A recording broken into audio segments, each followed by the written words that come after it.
नमस्कार, मेरे YouTube channel में आप लोगों का एक बार फिर से बहुत बहुत स्वागत है। और आज फिर मैं आप लोगों के लिए एक नए टॉपिक के साथ आ गई हूँ आप लोगों के सामने। और मेरे चैनल पर नए हैं तो प्लीज़ चैनल को सब्सक्राइब कर दीजिएगा और साथ ही वीडियो को लाइक कर दीजिएगा। और कमेंट सेक्शन में ये जरूर बताना कि आप लोग को ये जो मैं सीरीज़ लेकर के आई हूँ, हिंदी विषय से रिलेटेड टॉपिक्स लेकर के आ रही हूँ, आप लोग को कैसे लग रहे हैं। हाँ, और मैं जानती हूँ कि वीडियो बहुत हिल रही है। क्या करूँ, मेरे पास ऐसा कोई साधन नहीं है जो मैं मोबाइल को एक जगह रख करके वीडियो को बना सकूँ। तो मैं मोबाइल को हाथ में पकड़ करके ही बनाती हूँ वीडियो। और आप लोग मेरे इस स्ट्रगल को देख करके मेरे चैनल को जो सपोर्ट कीजिएगा, मुझे सपोर्ट कीजिएगा, ताकि मैं और अच्छी से अच्छी वीडियो बनाने की कोशिश कर सकूं। क्योंकि आप लोग जानते हैं एक वीडियो को बनाने में कितनी मेहनत लगती है। और हाँ, सबसे बड़ी बात, मैं कोई दोस्त नहीं हूँ, मैं कोई टीचर नहीं हूँ, आप लोगों की बस एक दोस्त होने के नाते जो मैं वीडियो लेकर के आती हूँ, बस ताकि आपके लिए कुछ स्टडी मटेरियल मिल सके। तो आज का जो हमारा टॉपिक होगा हिंदी का, अनेक शब्दों के लिए एक शब्द हम लोग ये जानेंगे। तो अब हम लोग बिना टाइम वेस्ट की वीडियो की शुरुआत करते हैं। सबसे पहले हम लोग इसके अर्थ को समझेंगे कि ये होता क्या है। हिंदी में एक वाक्य, वाक्यांश अथवा अनेक शब्दों के लिए जो एक शब्द का प्रयोग होता है वह प्रायः संस्कृत से लिया जाता है। मतलब जो शब्द प्रयोग होता है अनेक शब्दों के लिए वह संस्कृत से लिया जाता है।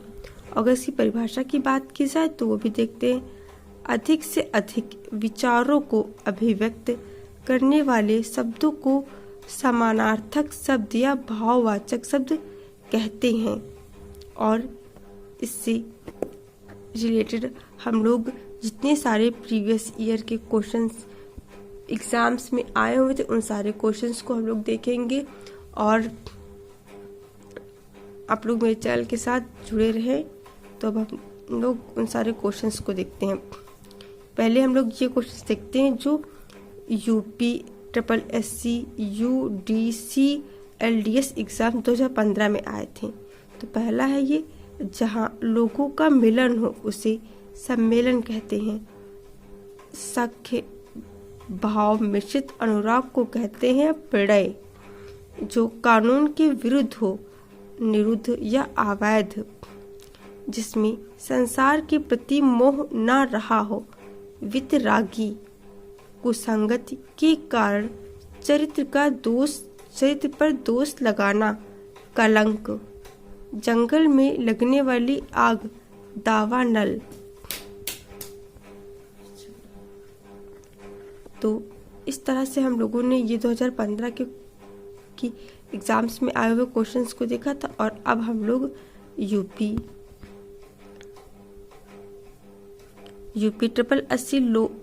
SSC लोअर सेकेंड एग्जाम 2016 में जो क्वेश्चंस आए थे उनको भी देखते, जो तत्काल सोचकर उत्तर दे सके, प्रत्युत्पन्नमति कहते हैं। एक ही समय में वर्तमान, समसामयिक, जिसका संबंध पृथ्वी से है, पार्थिक कहते हैं उसे। और ये क्वेश्चन जो UP SSC lower third exam 2016 में आया था, जिसके हृदय में ममता नहीं है उसे निर्मम कहते हैं। ऐसे होता नहीं कि तुम्हारे मन में बिल्कुल भी दयालु नहीं है या ममता नहीं है तो उसे निर्मम कहते हैं। मतलब जिसमें जरा से भी ममता नहीं है। और अब हम लोग यूपी SSC विधान भवन रक्षक और वन रक्षक परीक्षा 2016 में जो क्वेश्चन आए थे उनको भी देखते हैं। तो हमारा ये आदि से अंत तक उसे अधोपान। और हमारा नेक्स्ट वाला है अगला, विशिष्ट। अवसर पर विशिष्ट लोगों के समकक्ष दिया गया विद्वतापूर्ण भाषण उसे अभिभाषण कहते हैं। और जिसके पास कुछ भी ना हो उसे अकिंचन कहते हैं। और पृथ्वी में तीन ओर पानी वाला स्थल, प्रायद्वीप। जैसे भारत हमारा एक प्रायद्वीप है, अगर उसको केरल साइड में देखेंगे तो वहां से हमारा समझ में आएगा मैप में आप अगर आप लोग देखेंगे। और जिसकी आशा न की गई हो अप्रत्याशित।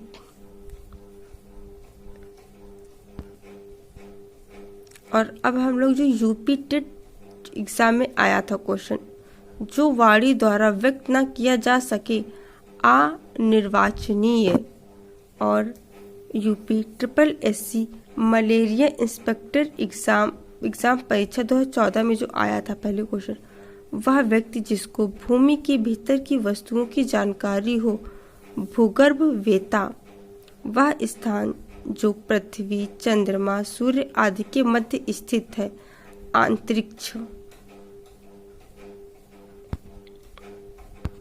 और अब हम लोग UP triple SC video exam 2015 वाले क्वेश्चन देखते हैं।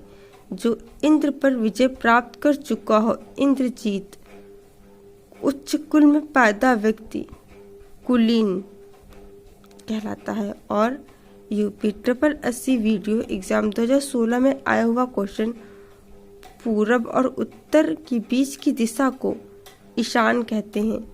पूरब और उत्तर के बीच की दिशा को ईशान कहते हैं। और अगला क्वेश्चन है यूपी ट्रिपल एससी आबकारी सिपाही में जो क्वेश्चन आया था वो द्वितीय पाली में आया था। पाप करने के बाद स्वयं दंड पाना, इससे कहते हैं प्रायश्चित। और हमारा अगले जो क्वेश्चंस आए थे राजस्व लेखपाल परीक्षा में आए थे, कंजूसी से धन व्यय करने वाला उसे कृपण कहते हैं। पर्वत की तलछटी उसे उपत्यका कहते हैं। किसी की सहायता करने वाला सहायक, भला चाहने वाला हितैषी। और इसी तरह से यूपी ट्रिपल एससी सम्मिलित सहायक लेखागार व लेखा परीक्षक में जो क्वेश्चन आए थे, पीछे चलने वाला अनुयायी या अनुगामी, इसे कहते हैं फॉलोवर। मछली की तरह गोल आंखों वाली मीनाक्षी, जिस स्त्री के पुत्र और पति न हो आवीरा, मनमाना आचरण करने वाली स्त्री, उसे आवीरा कहते हैं।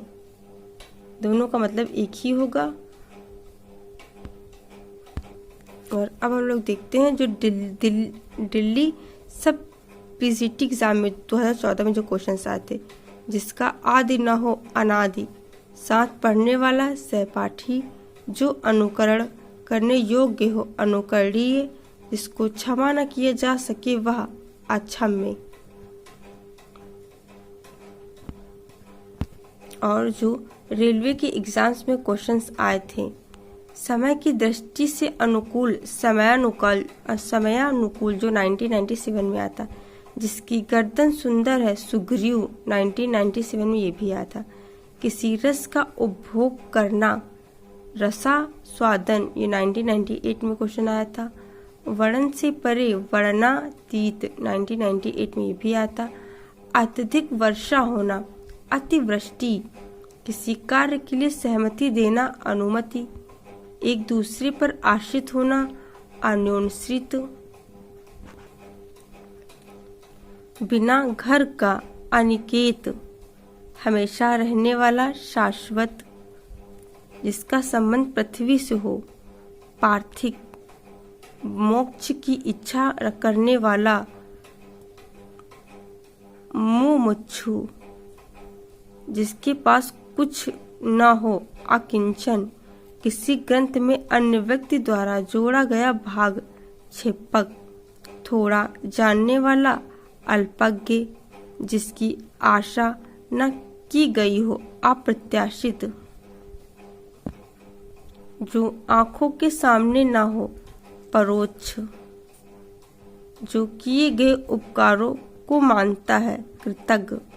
और जो ये क्वेश्चंस ग्राम पंचायत परीक्षा समूह में जो आए थे, पुरुष एवं स्त्री का जोड़ा दंपति, कार्य को नए ढंग से करने की पद्धति नवीनीकरण, जिसने देश के साथ विश्वासघात किया हो देशद्रोही, वह स्त्री जिसकी कोई संतान ना हो, बांझ, जिसका जन्म उच्च कुल में हुआ हो, कुलीन। ये क्वेश्चन फिर देखा आप लोगों ने फिर से रिपीट हुआ। तो ये क्वेश्चंस हैं और ये प्रीवियस ईयर के क्वेश्चंस कुछ हैं और कुछ इसी जो क्वेश्चन बन सकते हैं, तो वो सारे क्वेश्चन हैं। तो आप लोग इन सारे क्वेश्चंस को देखिएगा। और ये पार्ट 1 है और इसका पार्ट 2 भी बहुत जल्द आएगा। और मैं जानती हूँ कि वीडियो बहुत हिल रही होगी, क्योंकि मैं क्या करूँ, मैं मोबाइल को हाथ में पकड़ कर ही बनाती हूँ। और आप लोग जानते हैं कि वीडियो को बनाने में कितना टाइम लगता है और कितनी मेहनत लगती है।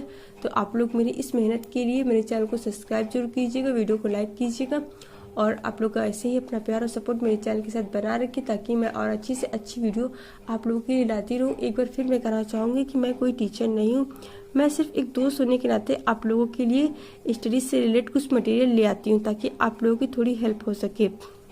और हम लोग बहुत जल्द मिलेंगे अपने इसी चैनल पर इसी टॉपिक के नेक्स्ट भाग के साथ। तो तक के लिए बाय बाय, टेक केयर, धन्यवाद, बहुत बहुत शुक्रिया।